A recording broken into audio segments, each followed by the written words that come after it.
지금 청문회를 하고 있는데요. 제가 생각을 할 때는 청문회에 의원들이 한 7명 안팎만 해야 되고 지금처럼 18명씩 해서는 안 된다고 봅니다. 그 다음에 의원들한테 무조건 1시간을 줘가지고요. 한 7명한테. 그리고 나중에 필요하면 10분 정도씩 더 주면 될 거라고 보고 있고요. 의원들 한 명당 자기가 묻는 사람을 몇 명을 지정을 했어요. 그렇게 집중적으로 질문할 수 있도록 해야 된다고 봅니다. 그래서 내가 1시간 동안 물을 수도 있게, 그래서 끝을 보도록 만들어야지 이 말 했다 저 말 했다가 이렇게 가서도 안 된다고 보고 있고요. 그 다음에 지금 보면 이하여대 총장이나 학장 이 입학처장 이런 간부들이 청문회에 나와서 거짓말을 밥 먹듯이 하고 교육부 감사에 의해서도 확인된 정유라 입학에 대한 어떤 사실들조차도 거짓을 말하고 있습니다. 이런 사람들의 이런 거짓에 대해서 정말 처벌 강도를 매우 높여야 된다. 청문회의 위정에 대한 처벌 강도를 실행을 살리는 정도로 높여야 이게 건절이 되지요. 지금도 무슨 이 위정에 대해서는 벌금은 없게 되어 있습니다만은 집유라든지 이런 게 많아가지고 별 겁을 안 먹는 것 같아요. 오늘 무슨 K스포츠 이사장을 했다는 정동춘 씨가 특조나 국정감사 대응 방안이라는 자료를 만들어서 자기가 돌렸다고 주장하는 대목에서는 정말 웃음을 금할 수 없었습니다.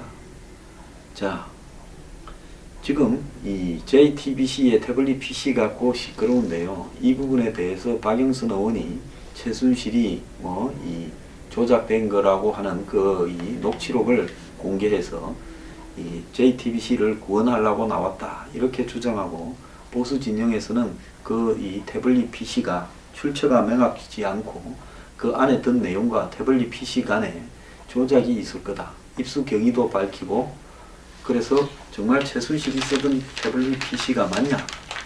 그리고 그것이 만약에 아니라면 전체적인 증거가 부정되는 거고, 이 사태는 태블릿 PC에서 생겼으니까, 그래서 대통령이 사과하면서 이 사태가 다 이렇게까지 왔으니까, 그때부터 검찰이 수사를 했으니까 이 태블릿 PC의 진위에 대해서 끝까지 밝혀보자. 저는 동의합니다. 특검이요, 다른 수사 이전에 태블릿 PC에 대해서 먼저 조사해서 이 문제를 매듭짓기를 바랍니다.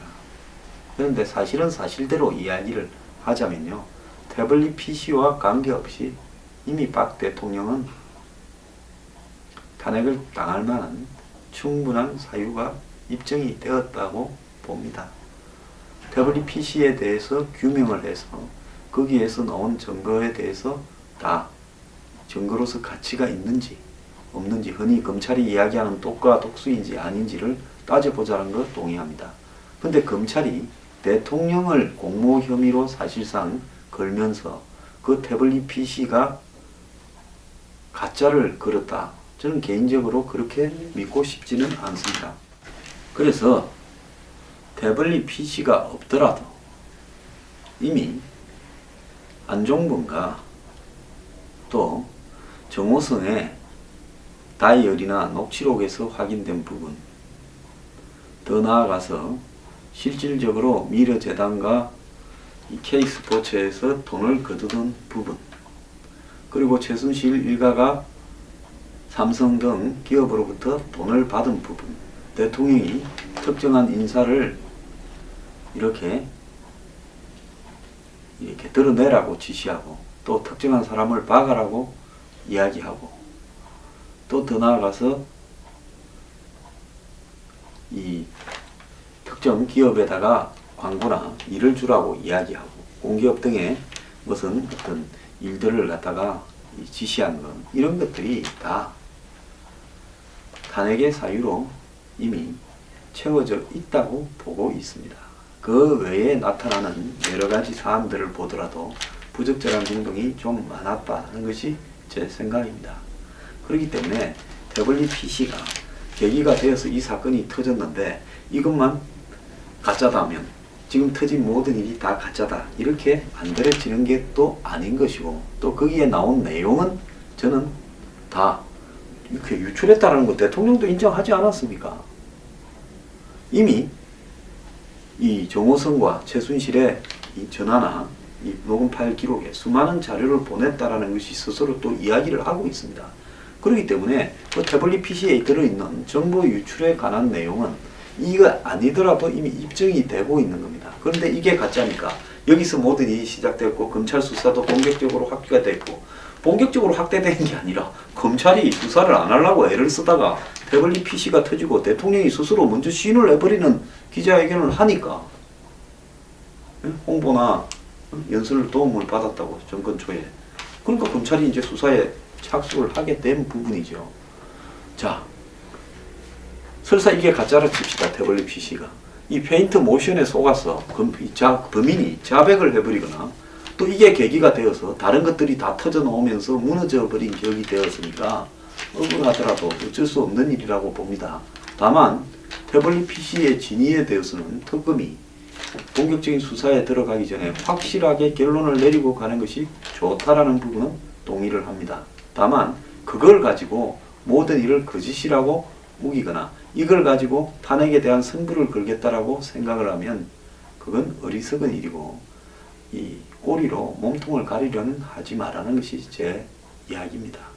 지금 여야의 계엄파들이 대부분 반기문 유엔 사무총장을 유력 후보로 생각을 하는 것 같습니다.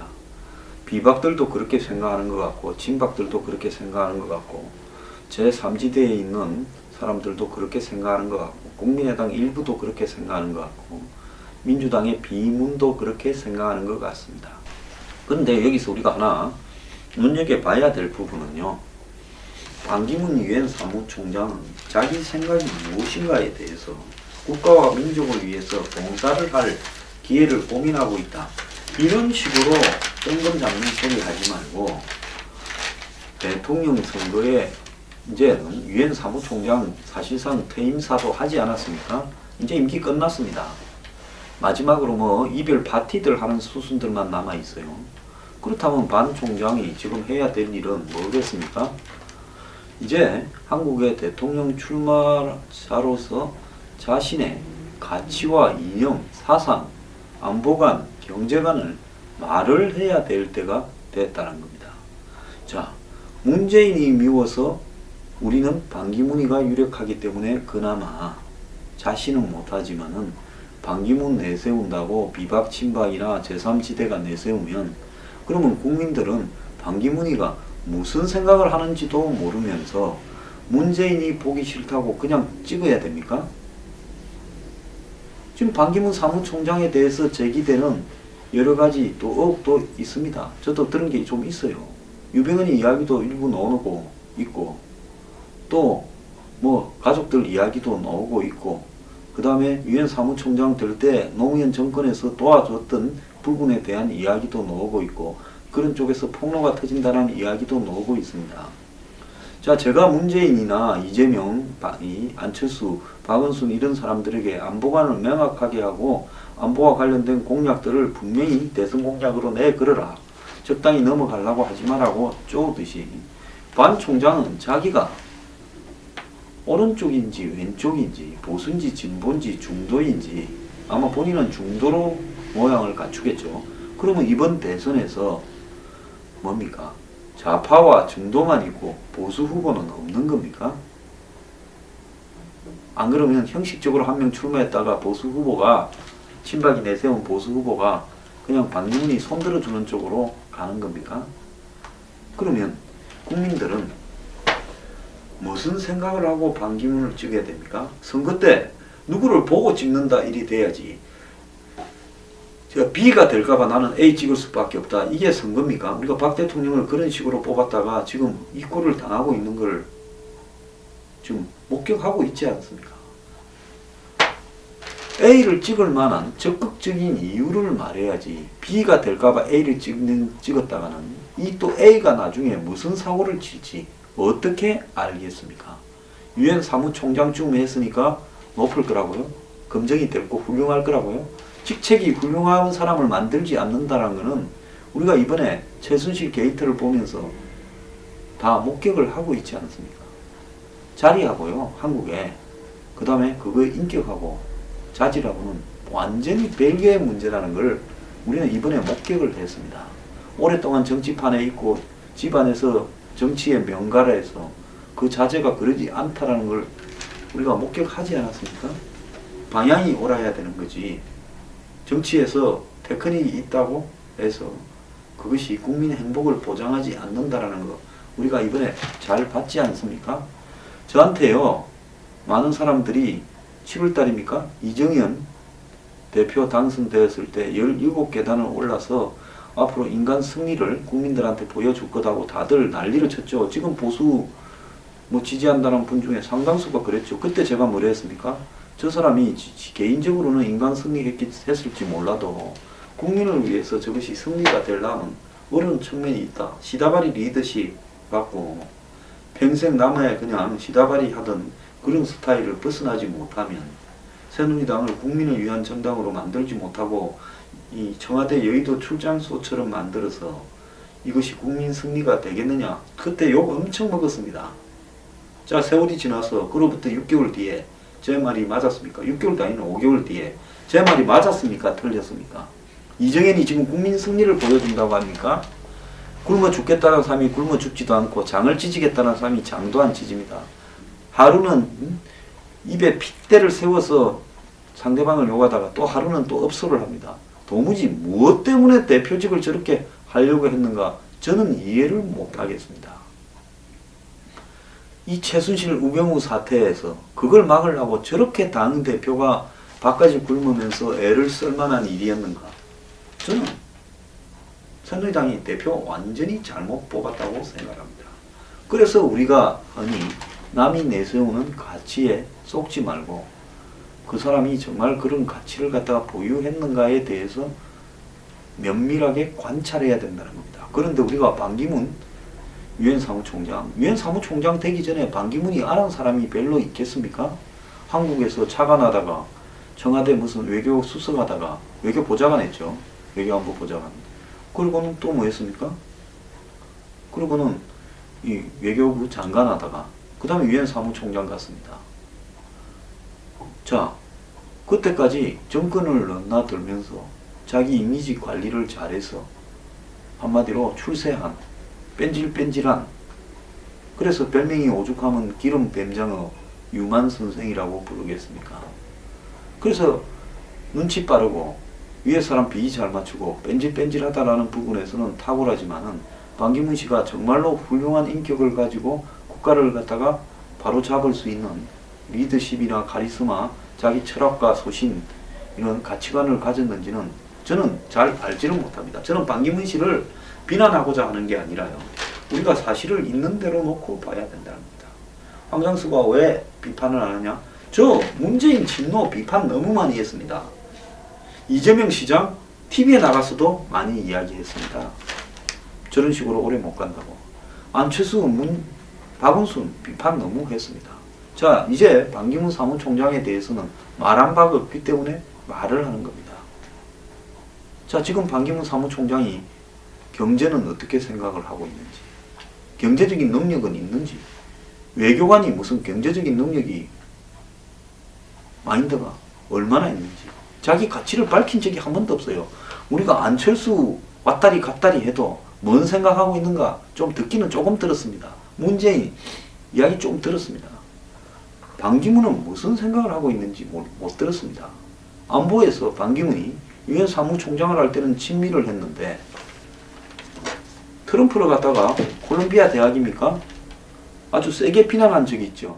반기문 사무총장은요, 미국 뉴욕 콜롬비아 대학 졸업연설에서 한 2달 됐습니까? 인종차별을 말하는 정치인을 비판하고 기후변화 문제를 부인하는 정치인에게는 표를 주지 말아야 된다고 당부를 했습니다.